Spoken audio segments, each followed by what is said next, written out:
आगे बढ़ते हैं, रुपए का भी हाल जान लीजिए। रुपए के हाल बड़े बेहाल हैं।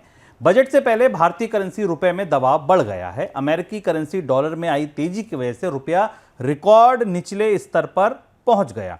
शुक्रवार को डॉलर का भाव 86.65 रुपए दर्ज किया गया। इसका मतलब यह है कि अगर आप अब $1 खरीदना चाहते हैं तो आपको अपनी जेब से 86.65 रुपए निकालने होंगे। यह रुपए का अब तक का सबसे निचला स्तर है। शुक्रवार को डॉलर इंडेक्स फिर से 108 के ऊपर पहुंच गया। सर, बजट से पहले ये टूटता लुढ़कता रुपया कितनी चिंता की बात है?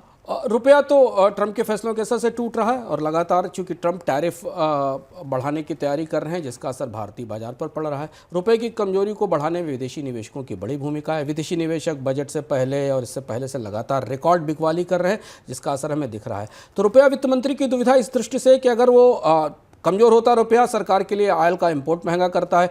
तेल पर हमने आज चर्चा नहीं की, हम अगले किसी कार्यक्रम में चर्चा करेंगे कि अगर रूस पर प्रतिबंध और सख्त होते हैं तो अंतर्राष्ट्रीय बाजार में कच्चे तेल की कीमतें बढ़ेंगी, जिसका असर भारत को कमज़ोर रुपए के साथ देखना पड़ेगा। तो एक दूसरा पहलू है।